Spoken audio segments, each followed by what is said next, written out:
Halo teman-teman, salam sehat. Bertemu kembali dengan Miss dalam pelajaran Bahasa Indonesia. Nah, teman-teman, kali ini kita akan kembali membahas mengenai bab 8, yaitu menjadi pembaca efektif. Di pertemuan sebelumnya, Miss sudah menyampaikan beberapa materi terkait itu. Namun, kali ini Miss akan kembali lagi menjelaskan materi apa yang dimaksud membaca efektif. Ya, jadi Miss harap semuanya dapat mendengarkan penjelasan Miss kali ini dengan baik. Nah, apa yang dimaksud dengan pembaca efektif? Ya, apa kira-kira membaca efektif? Nah, membaca efektif itu ternyata adalah kegiatan membaca dengan cepat untuk memahami suatu bacaan dengan baik. Nah, seperti bacaan apa? Seperti bacaan fiksi dan bacaan non-fiksi.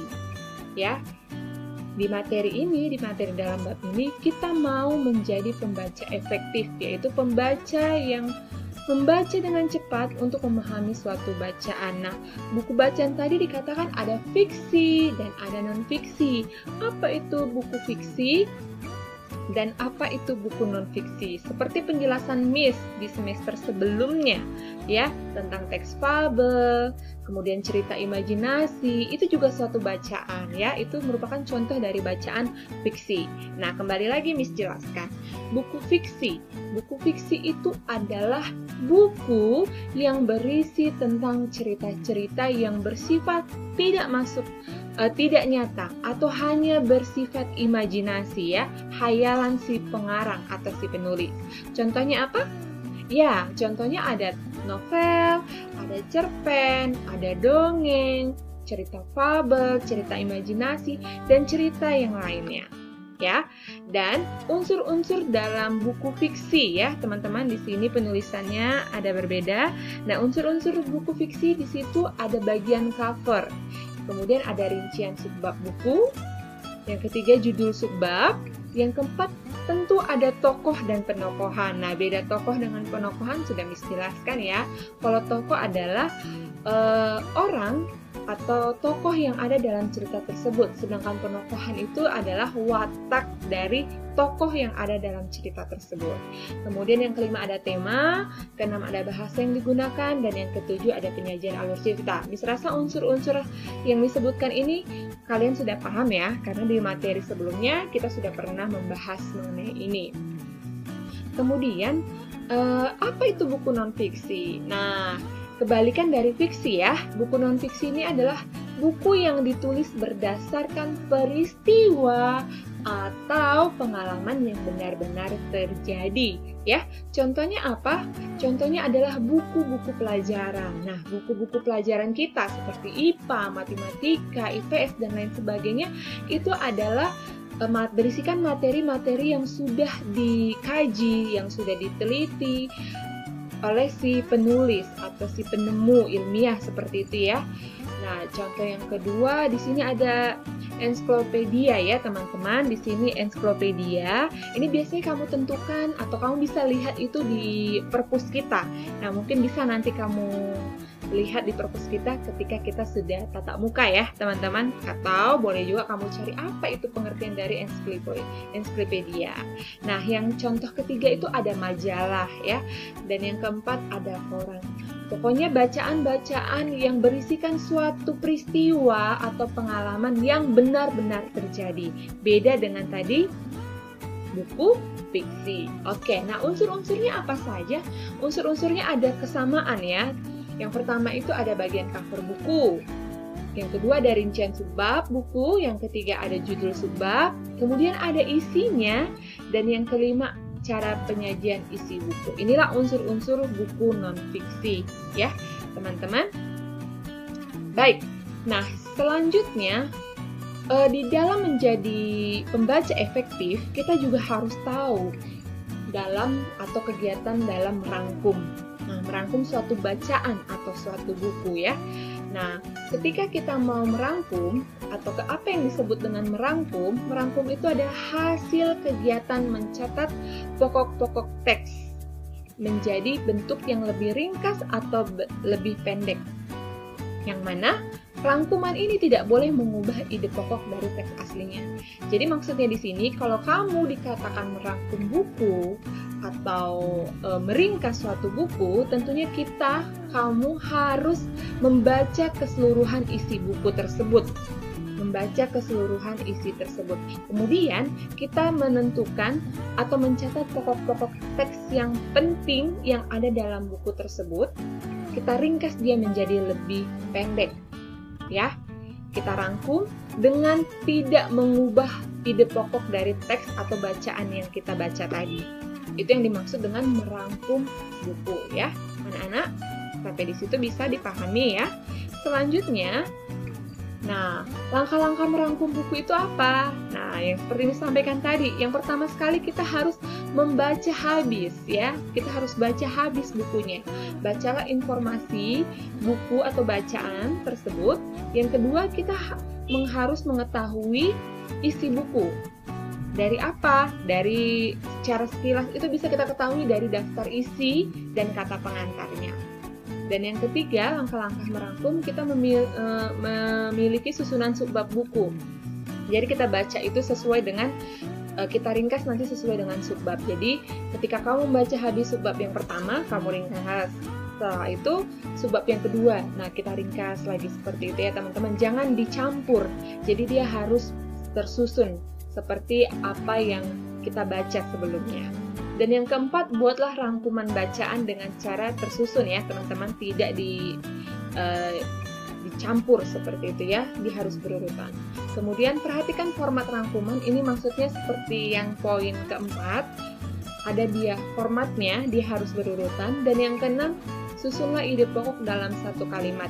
Jadi kan di dalam satu bab itu ada beberapa wacana seperti itu, ya, ada beberapa paragraf. Nah, di dalam paragraf itu kita ambil ide pokoknya atau hal-hal penting dari paragraf pertama, paragraf kedua, paragraf ketiga.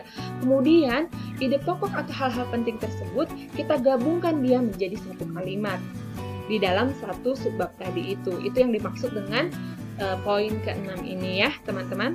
Jadi intinya dari merangkum ini adalah yang pertama kita membaca keseluruhan buku tersebut, ya, harus sampai habis. Kemudian yang kedua, kita mencatat poin-poin penting tadi, setiap babnya, setiap subbabnya. Kita catat poin-poin penting. Nanti di dalam subbab itu ada beberapa poin-poin penting, ada hal-hal yang penting gitu. Nah, kita rangkum, kita gabungkanlah dia. Kita rangkum dia menjadi satu kalimat atau bisa menjadi satu paragraf. Gitu, ya teman-teman. Itu yang langkah-langkah dalam merangkum sebuah bacaan, ya. Boleh bacaan fiksi atau boleh bacaan non fiksi. Oke. Selanjutnya, mengomentari sebuah buku, ya. Ketika kita sudah membaca atau merangkum sebuah buku, kita dapat memberikan komentar, ya.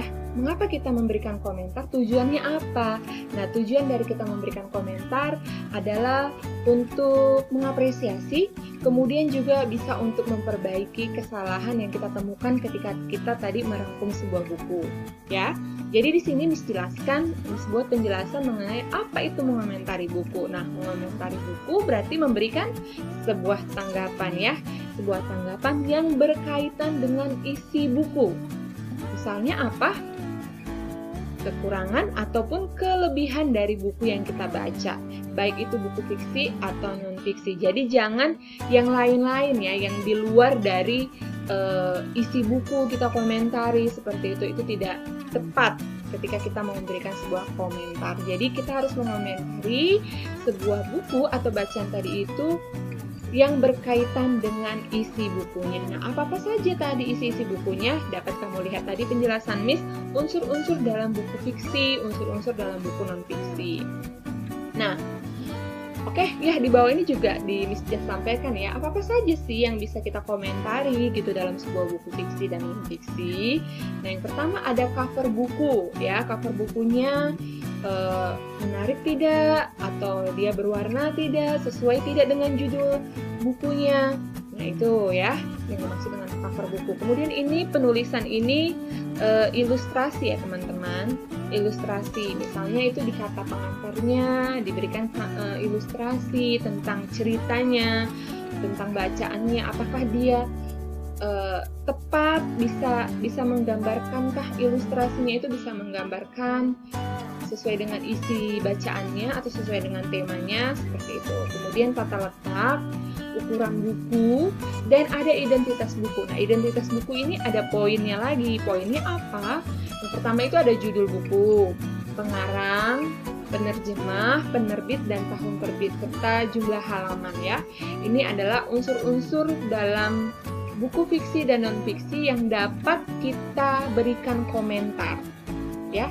Tapi intinya yang pertama sekali kita harus membaca secara keseluruhan bacaan tersebut ya. Kalau hanya sekilas-sekilas saja, bukunya ada 50 halaman nih, tapi kamu hanya membaca halaman 1 sampai halaman 5, kemudian kamu beri komentar gitu. Itu tidak benar ya, tidak efektif seperti itu ya. Jadi itu tidak dikatakan sebagai pembaca yang efektif. Baik, dalam menanggapi isi buku, nah dalam mengomentari isi buku tadi, kamu juga perlu tahu hal atau dalam menanggapi isi buku itu apa saja yang perlu kita perhatikan. Nah ya, ada 4 di sini yang disampaikan. Dalam mengomentari atau menanggapi isi buku, baik isi buku ataupun ketika kita berbicara juga seperti itu ya teman-teman ya. Ada 4 yang harus kita perhatikan. Yang pertama itu kalimat efektif, yang kedua menggunakan alasan jelas, yang ketiga menggunakan bahasa yang santun, dan yang keempat jangan menanggapi hal di luar buku. Ya, kamu harus menggunakan kalimat efektif, kalimat yang jelas, yang mudah dipahami, yang tidak ambigu seperti itu ya. Kemudian harus ada alasan jelas ketika kamu mengatakan itu tidak baik atau kurang, apa? Alasannya apa? Harus kamu jelaskan gitu. Dan menggunakan bahasa yang santun ya, tidak menggunakan bahasa yang kasar, tidak selalu menuntut benar. Yang pastinya kita harus menggunakan bahasa yang santun. Nah, dan yang terakhir, jangan menanggapi hal di luar buku, seperti yang tadi disampaikan ya. Jika kegiatan ini kita lakukan, tentunya kamu bisa dikatakan menjadi seorang yang menjadi pembaca yang efektif ya, teman-teman. Jadi tidak hanya asal membaca, jadi kita bisa dikatakan menjadi seorang yang bisa pembaca efektif seperti itu. Ketika kita mampu memberikan merangkum, kemudian memberikan komentar dan menanggapinya sesuai dengan hal-hal yang perlu diperhatikan terkait itu. Nah, inilah teman-teman penjelasan tambahan lah ya, Miss bilang penjelasan tambahan terkait materi kita bab 8. Nah, seperti tugas yang telah disampaikan di pertemuan sebelumnya, kamu membaca dan menentukan dan membaca satu bacaan. Nah, satu bacaan fiksi dan non-fiksi. Nah, untuk bacaan fiksi, mungkin di beberapa di antara kalian itu mengambil dari internet, tidak berbentuk buku. Itu bagaimana, Miss? Ya, tidak apa-apa. Untuk hal itu tidak apa-apa ya, teman-teman. Lanjut saja. Apa yang ada saja dalam bacaan itu yang akan kamu komentari, yang akan kamu rangkum seperti itu ya. Kalau untuk buku non-fiksi, Miss rasa kita semua mengambil dari buku ya. Kalaupun tidak mengambil dari buku, dari koran atau majalah, silahkan dibuat dengan jelas terkait tentang unsur-unsur dalam buku fiksi dan non-fiksinya, apa saja yang ada dalam bacaannya. Nah, teman-teman, sampai di sini materi kita, penjelasan Miss dari mengenai bab 8. Miss harap semuanya dapat mendengarkan dan dapat mengerti dari penjelasan yang telah disampaikan hari ini ya, teman-teman. Baik, sampai bertemu kembali di pertemuan selanjutnya. Salam sehat!